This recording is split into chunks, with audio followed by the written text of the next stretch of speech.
하나님 아버지, 지난 한 주간도 지켜주신 은혜가 참으로 크고 놀라운데 돌아보니 49년을 한결같이 지키시며 인도하신 하나님 정말 고맙습니다. 하나님이 하셨습니다. 여기까지 이르게 하신 우리들의 삶이 하나님의 증거요 사랑인 줄로 믿사오니 감사와 감격으로 주님 앞에 마땅한 제사를 이 시간 드리게 하시고 순서에 따라 하나님 말씀하셔서 우리의 영혼이 깨어나고 우리의 옛사람이 죽어지고 그리스도를 닮아가는 거룩한 형상이 회복되는 시간이기 원합니다. 하나님 말씀하여 주시옵소서. 예수님의 이름으로 간절히 기도드립니다. 아멘, 아멘. 1977년 1월 23일 필리피노 아메리칸 센터 시카고에 있는 곳에서 우리 교회가 첫 예배, 창립 예배를 드리게 되었습니다. 1979년 10월 11일 미국 장로교 교단 시카고 노회의 회원교회로 가입이 되었고요. 1981년 12월 5일 노르우드 파크 프레스비테리안 처치 시카고입니다.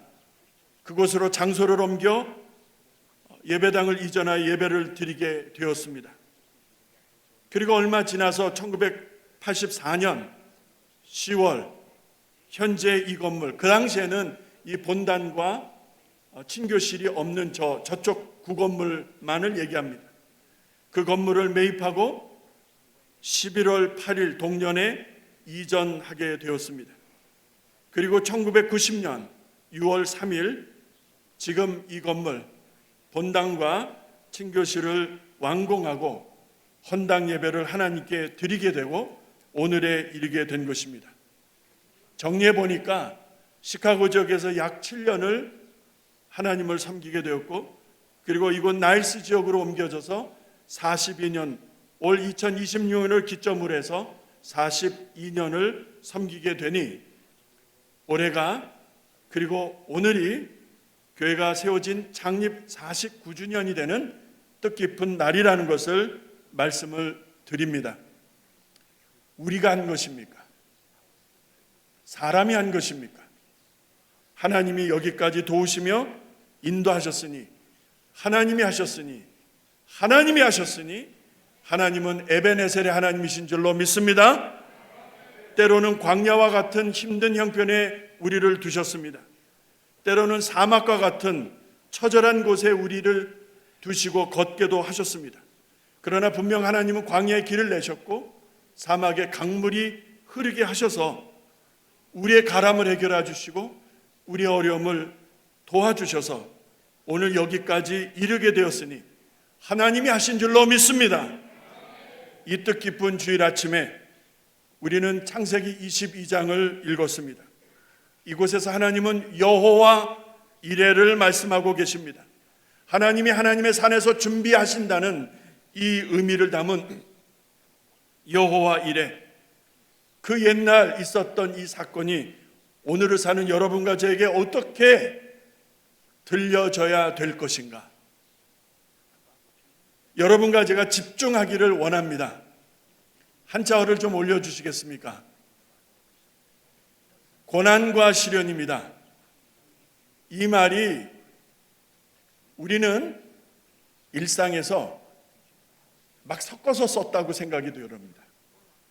고난도 썼다, 시련도 썼다, 막 섞어서 사용을 했는데 여러분 그렇게 써도 되는 것인가? 차이가 있다면 어떤 차이가 있는가 한번 잘 살펴보시기 바랍니다.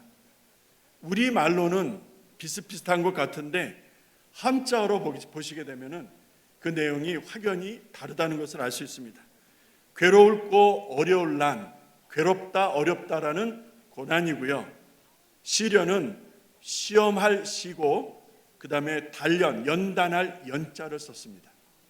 그러니까 고난과 시련은 한자어를 통해서 볼 때는 분명한 차이가 있습니다. 괴롭고 힘든 상태를 말하는 거예요. 고난은 괴롭고 힘든 상태.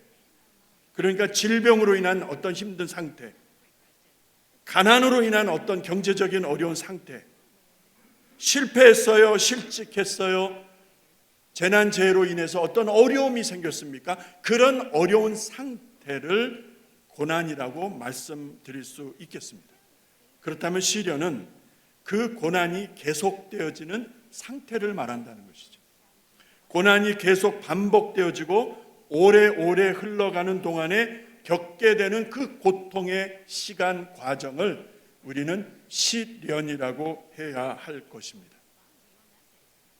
고난이 시련의 재료가 되어서 시련은 고난을 지나가는 과정 시간이라고 말씀드릴 수 있다는 것입니다. 자, 중요한 것은 그렇다면 고난과 시련이 그런 관계라면 모든 고난이 시련이 되는 것은 아니다라는 전제입니다.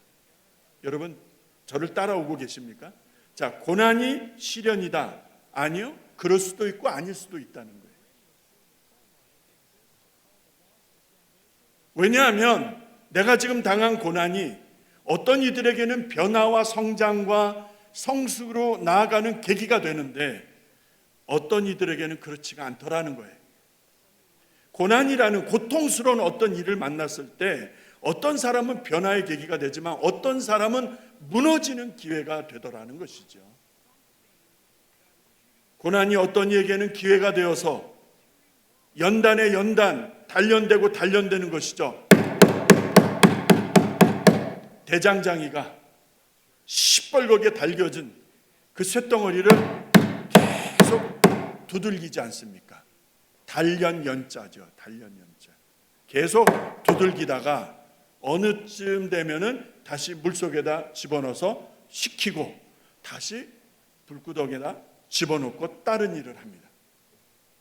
그렇게 반복해서 연단되어지는 과정을 통해서 어떤 사람은 성장하더라 이 말이에요. 어떤 사람은 정말 멋있게 변하더라 이 말입니다. 그런데 넘어지고 깨어지고 망가지고 부서지는 사람들도 있더라는 것이죠.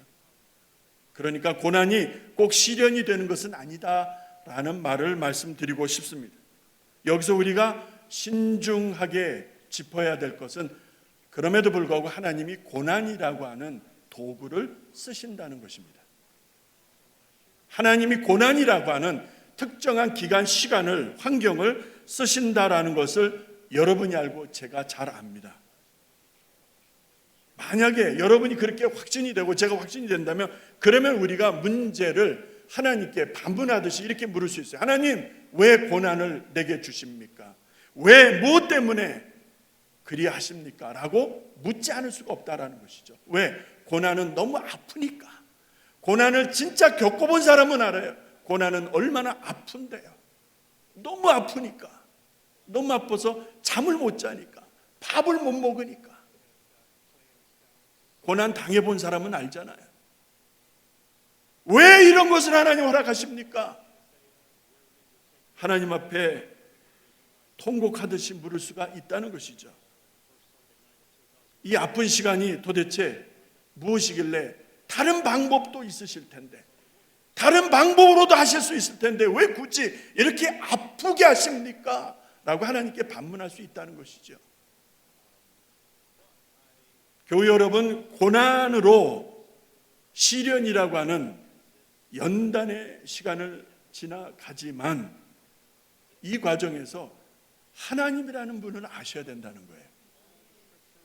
자, 고난을 통해서 시련이라는 성장 기회, 연단의 기회, 변화의 기회를 이루시려면 반드시 하나님을 아셔야 되는 거예요. 아셔야 돼요.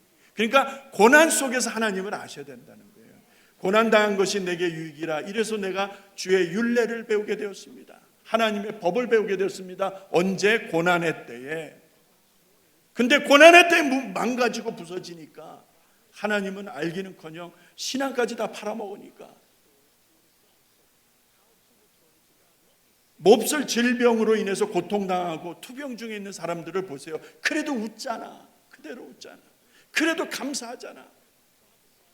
그게 어찌 가능합니까? 그게 어찌 실패했는데 가난해서 경제적인 어려움이 너무나도 어렵고 힘든데, 실직을 했는데 천재재해로 인해서, 자연재해로 인해서 여러분 너무나도 어려운 형편이고 중요한 것들을 잃어버리고 망가지겠다면 여러분 그 얼마나 삶의 아픔이 크겠습니까? 그럼에도 불구하고 그러한 고난이 시련이라는 과정을 통해서 우리가 세워져 갈 수 있다면, 그리고 하나님이 이 과정을 쓰신다면 여러분과 저에게는 다른 선택이 없어. 하나님을 알아야 돼. 믿으시면 아멘 하십시다. 하나님을 아셔야 되는 거예요. 교회당 다니는 거 말고 하나님을 아셔라 이 말입니다. 하나님을 알아야 되는 거예요. 하나님을 personally 알아야 되는 거예요. 세상을 향한 하나님의 뜻이 있잖아요. 우리 교회만이 아니라 이 세대, 이 세상, 이 시카고 땅, 우리 조국 대한민국, 이 미국 땅, 이 지구촌을 향한 하나님의 뜻이 있을 거 아니에요. 근데 이 하나님의 뜻을 이루어드리려면 여러분과 제가 믿음이라는 그릇이 있어야 되는데, 이 믿음이라는 그릇이 준비가 되어야 되는데 언제 준비될 수 있을까? 고난이라는 원치 않는 고통 속에서 시련이라는 과정을 통과하지 않으면 이 믿음이라고 하는 그릇은 준비가 되지를 않아. 어두운 곳에서 한 줄기 빛이 되어야 되고, 썩어 냄새가 나는 곳에서 소금처럼 살아야 되는 것이 여러분과 저의 본분이라면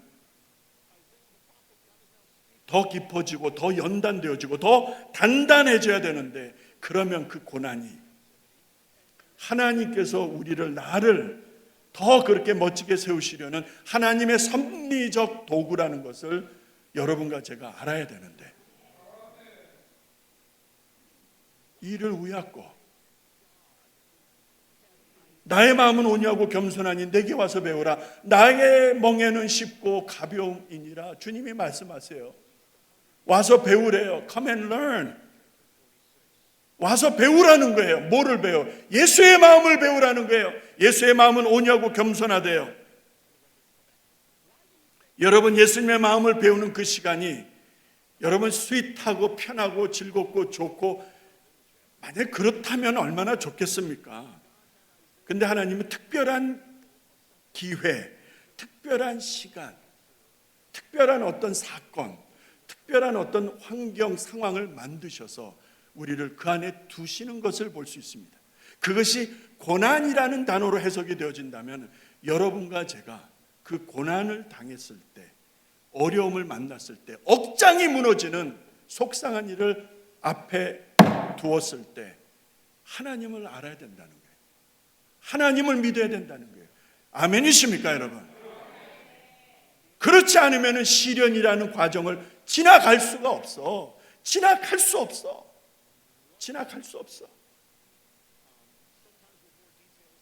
그래서 문제가 있는 것을 보게 되었습니다. 이 문제는요, 고난에 대한 성도들의 오해입니다. 이 오해가 상당히 깊더라고요. 보니까 여러분과 저를 포함해서 고난에 대한 성경적 이해가 아니라 대단히 깊은 오해를 가지고 있는데, 세 가지로 준비해 보았습니다.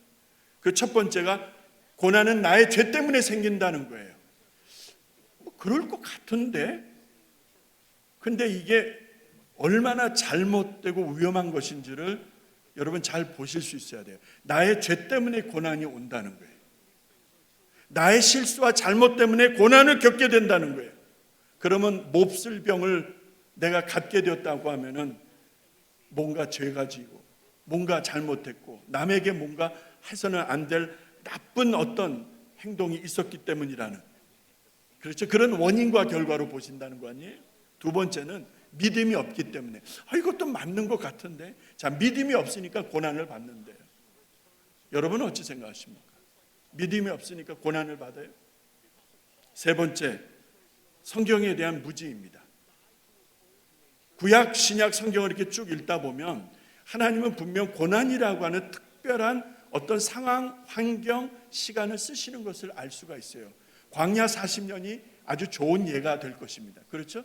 이 광야 40년은 군대로 얘기하자면 훈련장이고요, 학생으로 치자고 하면 교실이에요. 배워서 훈련돼야 되는 거야. 운동선수라고 하면은요, 훈련 연습장이에요, 연습장. 그게 광야 40년이었어요. 하나님은 그런 특별한 환경, 상황을 하나님께서 이루시는 어떤 목적과 가치를 위해서 쓰시더라 이 말이에요. 그런데 성도가 그런 하나님의 뜻, 성경에 기록되어져 있는 하나님의 어떤 섭리, 과정, 이런 고난에 대한 기본적 이해가 전혀 없다면, 다시 말해서 성경에 대해서 무지하다면 고난을 만났을 때 하나님을 의지할 수 있겠습니까? 하나님이 의식이 되겠습니까? 두 눈을 떠서 하나님을 바라볼 수 있겠느냐 이 말입니다. 되겠습니까, 여러분? 한번 생각해 보세요. 그게 안 되니까 사람 찾아다니는 거예요. 술에 취하는 거예요. 세상에 취하는 거예요. 왜? 그 마음을 달래야 되니까. 얼우다라고 말씀을 드렸어요, 지난 시간에. 얼우다.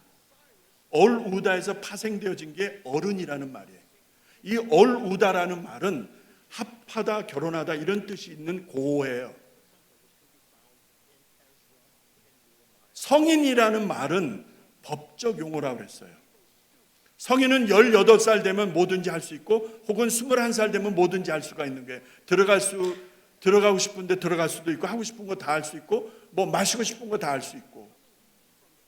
그게 나라와 사회가 법적으로 인정해 준 나이예요. 그런 성인 말고 어른을 말씀드렸어요. 어른은 책임감을 질 줄 아는 사람. 이게 얼우다에서 온 어른이라는 말이더라고요. 그래서 성인과 어른은 달라요.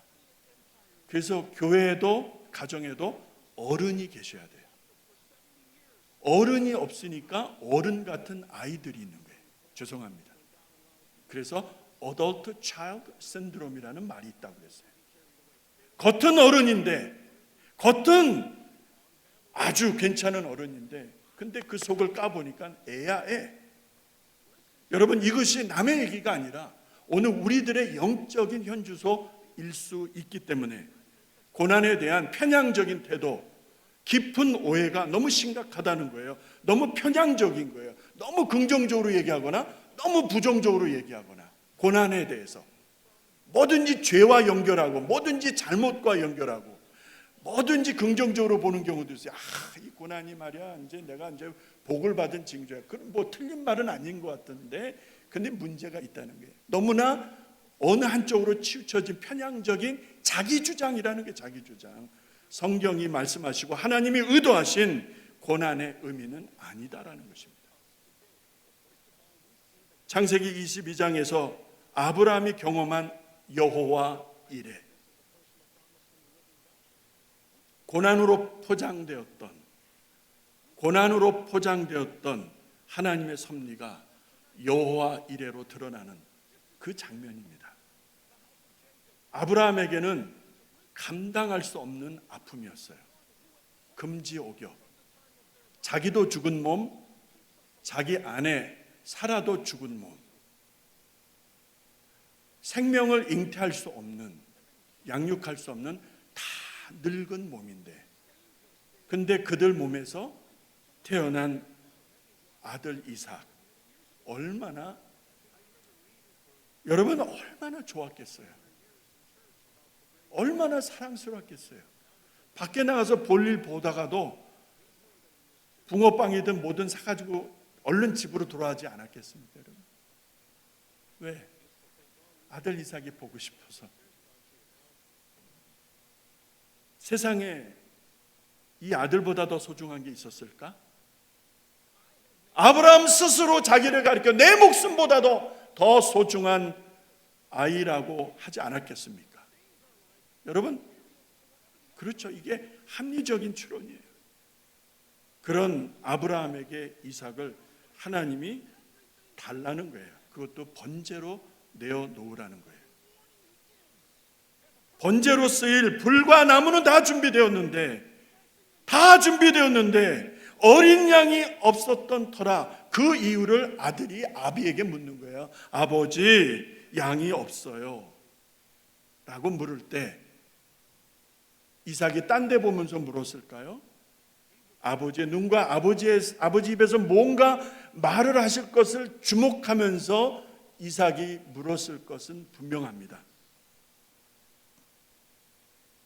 그때 눈과 눈이 마주친 아브라함과 아들 이삭 사이에서 이제 아버지가 입을 열어 답변을 해야 되는데 그 순간을 제가 느끼는 거예요. 말씀을 준비하면서 그 순간을 느껴보려고 애를 썼어요. 그 순간에 내가 만약에 그 순간이었다면 도대체 무엇을 말할 수 있었겠나, 또 무엇을 느꼈을까, 그 느낌을 가져보려고 애를 써봤어요. 우리가 읽은 말씀 8절에 보니까 8절에 이런 말씀이 있습니다. 아브라함이 가로되 아들아 아들아. 성경 그대로 읽어드리면 어린 양은 하나님이 자기를 위하여 친히 준비하시리라 이렇게 말씀하는데, 조금 의역을 하면 아들아, 내 사랑하는 아들아, 그 어린 양은 하나님이 다 준비하셨어. 걱정하지 마. 이런 분위기가 아니었을까? 내 사랑하는 아들 이삭아, 왜 어린 양 때문에 걱정이 돼? 괜찮아. 하나님이 다 준비하셨어. 이런 분위기가 아니었을까? 그러면서 울었을 것 같아. 왜? 죽여야 되니까. 그 아들의 피를 뿌려야 되니까. 그렇게 인자한 모습으로 말을 건네는 아브라함은 분명 뜨겁게 울었을 것 같아. 여러분은 어찌 생각하십니까? 이런 고통을 누가 겪어봤어요? 이런 시련을 여러분 누가 겪어봤어요? 하나님이 준비하실 거야 아들아, 걱정하지 마. 이게 실성한 사람의 실언, 정신 나간 사람의 망언, 치매 걸린 사람의 치매 섞인 말이 아니라면, 그러면은 아브라함의 이 말은 도대체 어디서 온 것입니까? 이거는 배짱도 이런 배짱이 없어. 지금 당장 칼을 들어 찔러야 되는 상황에서 이런 여유, 이런 배짱을 어찌 갈 수 있었을까 궁금했어요. 여러분과 제가 성경 한 군데를 읽겠습니다.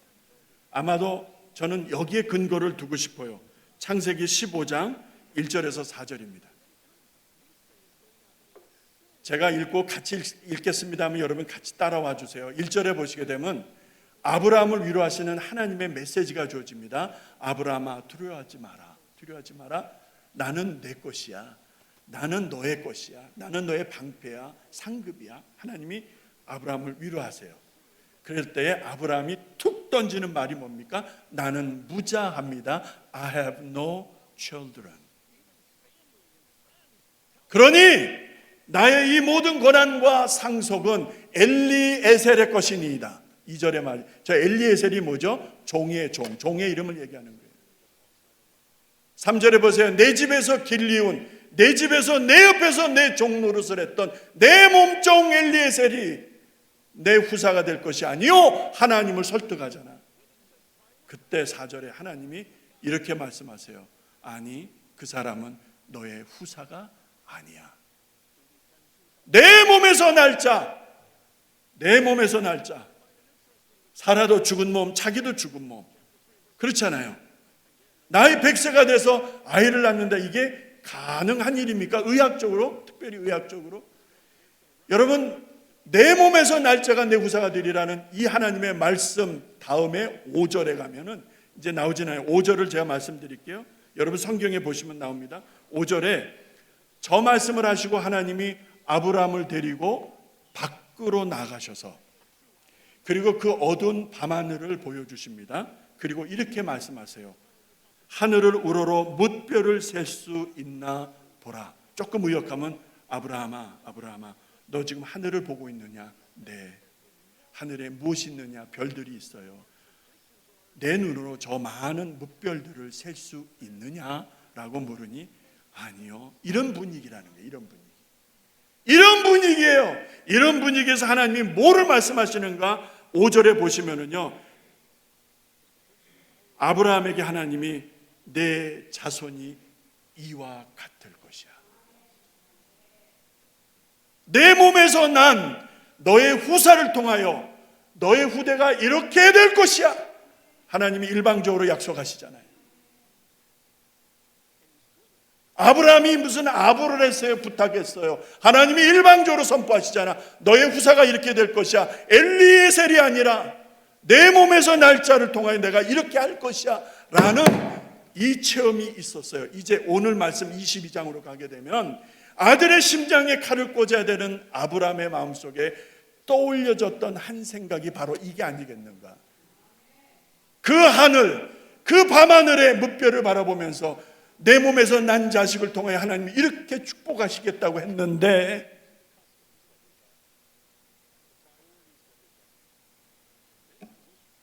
아브라함이 객기를 부리는 게 아니고요, 하나님이 하신 말씀이 지금도 귀에 선하게 울리고 있어.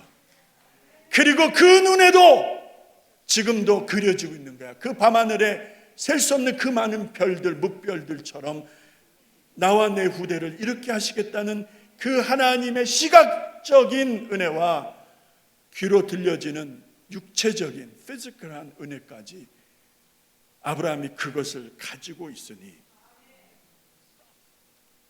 아들 이삭을 번제로 드려야 되는 고난을 오버컴하고 있는 거예요. 왜 우리가 고난 속에서 무너지는지 아십니까? 왜 우리가 당한 고난에서 무너지는지 아십니까? 하나님을 모르니까, 하나님의 약속이 없으니까 자기 마음대로 하는 거야. 하나님을 아는 사람들은 그 고난 속에서 하나님을 더욱 집중합니다. 하나님을 들으려고, 하나님을 느껴보려고, 하나님의 은혜 안으로 들어가려고 몸부림치는 거야. 거기에 해답이 있는 걸 아니까, 거기에 정답이 있는 것을 아니까.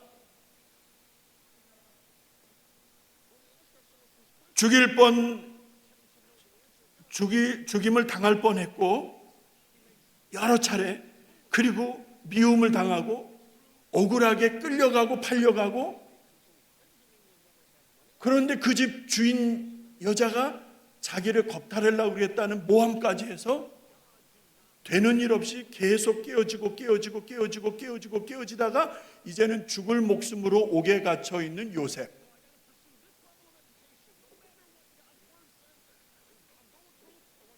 예루살렘을 향하여 하루에 3번씩 기도하는 그 청년의 총명함과 지혜를 시기했던 관리들이 왕을 이렇게 부딪혀 이렇게 해가지고, 얼른 뭐라 그러죠? 왕을 부추겨 가지고 그래갖고 칙령을 발표하게 합니다. 칙령. 왕 외에 다른 것에 어떤 것에도 절을 하게 되면은 그냥 죽이는 거야. 왕명으로 명을 내렸어요. 왜? 이 청년을 잡으려고. 그래서 결국에는 잡혀. 그래서 사자굴에 던져져. 그의 친구 사드락 메삭 아벤느고, 평소보다 더 극렬히 타는 풀무불 7배나 더 극렬히 타게 해서 그 안으로 던져버리는데, 그들이 머리털 하나 상하지 아니하고 굶주린 사자가 다니엘을 건들지조차 못했어. 그들이 당한 고난을 여러분 한번 생각해 보세요. 다니엘이 당한 고난, 사드락 메삭 아벤느고가 당한 그 고난, 요셉이 억울하게 당한 그 고난, 만약 그들이 자기 마음대로 살았다면 사도 바울 40에 하나 감한 매를 5번 맞았고, 그러니까 49대를 맞는 거예요. 39대 맞은 거예요. 죽죠. 죽어. 태장을 맞았고, 돌로 맞았고, 배가 파손되고, 강과 바다와 강도와 동족, 이방인, 시내, 광야, 바다의 위험, 거짓 형제들의 위협에 이르기까지 수고하고 애쓰고 자지 못하고 줄이고 목마르고 굶고 춥고 헐벗었다라고 하는 사도 바울의 고백을 들으면서 그가 부귀영화를 누린 것이 아니었어. 예수 믿고 나서 부귀영화를 누린 게 아니었어. 다 이루었다 말씀하시고 십자가에서 죽어버리는 예수, 이분들의 공통점이 있어요. 당한 고난 앞에서 끝까지 버텼다는 거예요. 그것이 시련이라고 한다면, 끝까지 버틴 것이 시련이었다라고 한다면, 그 시련이 사울을 바울 되게 했고, 예수는 모든 무릎이 그 앞에 꿇고 모든 입이 주라 시인하게 되었고, 요셉은 1인지하 만인지상 국무총리가 되고,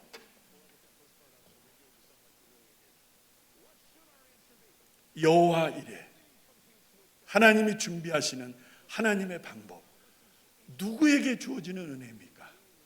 언제 주어지는 은혜입니까? 내가 당한 작은 고난 앞에서 그냥 원망 불평, 조상 탓, 남 탓, 환경 탓.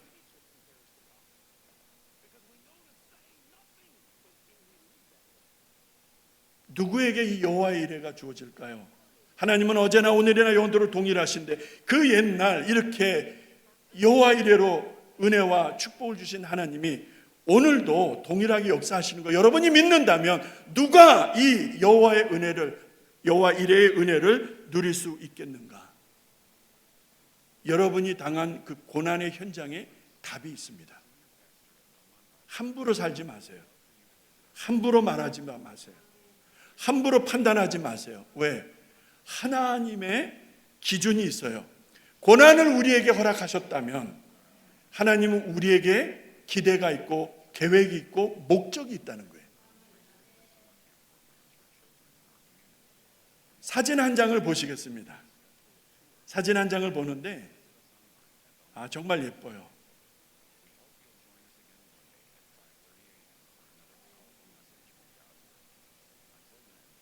자, 이거부터 말씀드리죠. 이렇게 눈보라가 치는 날에 그 아름다운 모습을 꽃피우고 있습니다. 그 앞에 것을 보여주세요. 그 하나를 보시게 되면 이제 클로즈업 시킨 거예요. 그 중에 하나를 클로즈업 했습니다. 이게 뭔지 아시죠? 예, 동백입니다. 동백이에요. 제가 동백을 좋아하는 꽃 중에 하나인데, 그래서 오늘 준비를 했습니다. 제가 만약에 쟤한테 가서 말을 걸 수 있다면 이렇게 하려고 준비를 해봤어요. 동백아, 너는 춥지 아니하느냐? 이렇게 눈보라 치는 날이 왜 좋더냐? 왜 하필이면 이 추운 눈이 쌓인 날이더냐? 따스한 봄날 연인들의 사랑을 받으며 환히 웃으면 더 나을 터인데 왜 눈 쌓인 이날이더냐? 라고 묻고 싶어서 제가 질문을 썼어요.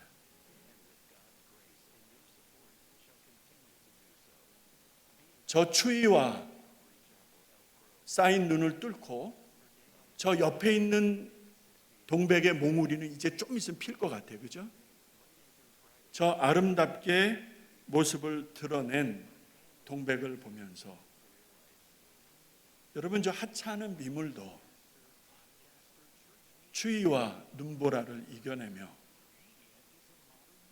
그 본연의 자기 의무를 다하잖아요. 여호와 이레, 누구에게 주어지는, 언제 주어지는 은혜인가? 오늘 여러분과 제가 깊이 고민하면서 이러한 은혜로 2026년을 달려갈 수 있기를 간절히 소원합니다. 여호와 이레를 안다면, 그 가치를 안다면 저는 이렇게 외치고 싶어요. 고난아 오라, 시련아 오라. 할렐루야. 왜요? 하나님이 보여주시는 밤하늘의 무별과 그 인자하게 들려주시는 음성, 그 하나님의 말씀이 있으니 여러분, 고난을 통한 시련이 두렵지가 않아. 이러한 모습으로 세워져 가는 우리 성도들과 우리 모두, 우리 교회가 될 수 있기를 바랍니다. 이제 기도하시기 전에 여러분, 하나님이 야고보서를 통해서 이런 말씀을 주셨어요. 우리 이제 합심 작정 기도하기 전에 야고보서 1장에 하나님은 야고보 사도에게 감동해서 주신 말씀 중에 하나가 고난을 만났을 때 어려운 일을 만났을 때 어떻게 해야 되는 것인가? 4절에 보시게 되면 고난을 바라보는, 고난을 당한 여러분과 제가 그 고난의 때를 끝까지 감내해야 되는 인내를 온전히 이루라 라는 말씀을 하고 계십니다. 저 이루라라는 말을 영어 성경에 보면은 it must finish, 반드시 끝내라. 무엇을? 인내를. 인내가 언제요? 고난 속에서 시련이란 시간에 여러분과 제가 이 인내를 끝장을 보라는 거예요. 끝장. 아멘이십니까? 끝장을 보는 성도에게 하나님은 하나님의 산에서 준비하신 여호와 이레, 이 세상 그 무엇보다도 더 좋은 여호와 이레, 그 은혜로 응답하실 줄로 믿습니다. 이 시간 우리 한번 주여 부르고 기도할 때에 고난 앞에서 무너진 나를 가슴을 치세요. 그 많은 날 속에 하나님이 주신 고난이란 그 하나님의 섭리적 도구를 내가 어찌 사용했던가? 불평 원망으로 일갈하지는 않았는가? 아니면 인내를 끝까지 이루는 이런 하나님의 지혜 말씀을 통해서 끝까지 인내하고 있는가? 여러분, 대단히 중요합니다. 2026년 한 해는 하나님이 선물로 주셨어요. 이 한 해를 우리가 끝까지 달려가기 위해서는 하나님이 내 삶에 개입하셔야 돼. 그래야 고난이 보여. 시련을 어떻게 지나게 될지가 보인다 이 말이요. 이 시간 주여 한번 부르고 결단의 기도, 각자가 드려야 될 기도들이 있겠죠? 우리 기도하는 시간 잠깐 갖겠습니다. 주여,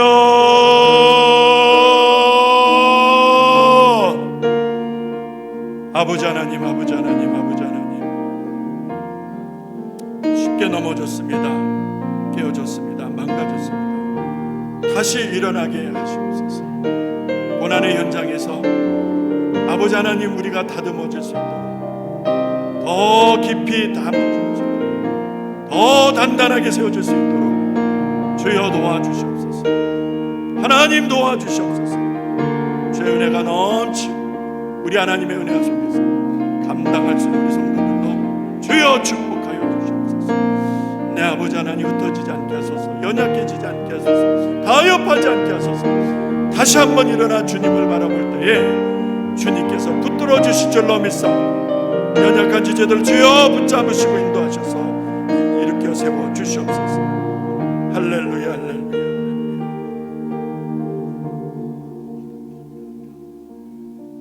고난 앞에서,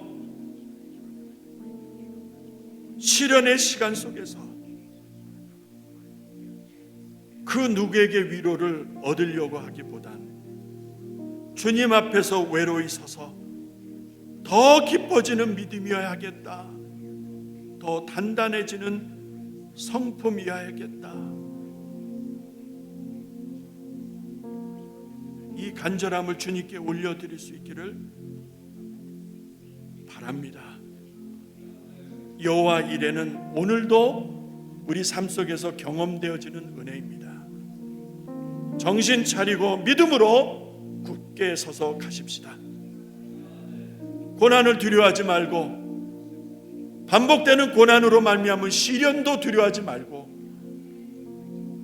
버티세요. 하늘의 무뼈를 보시고 버티세요. 하나님의 인자하신 음성을 듣고 버티세요. 하나님이 도와주실 줄로 믿습니다. 여호와 이레로 채우실 줄로 믿습니다. 아버지 하나님, 새해를 시작하면서 창세기 22장을 통하여 아브라함이 겪어야 했던 그 고통, 말로 형용할 수 없었던 그 처절한 고통, 아들을 죽여야 했던 그 고통, 그러나 하나님의 은혜를 알고 하늘의 무뼈를 보았던 그 은혜를 기억하고, 아니 저자가 후사가 아니야, 내 몸에서 날짜가 내 후사가 될 것이고 내 후사들이 저 하늘의 뭇별처럼 바다의 모래알처럼 될 것이야. 그 인자하신 하나님의 음성을 다시 기억하면서 아들의 심장을 향하여 칼을 내리꽂으려고 했던 아브라함의 모습을 배우고 싶습니다.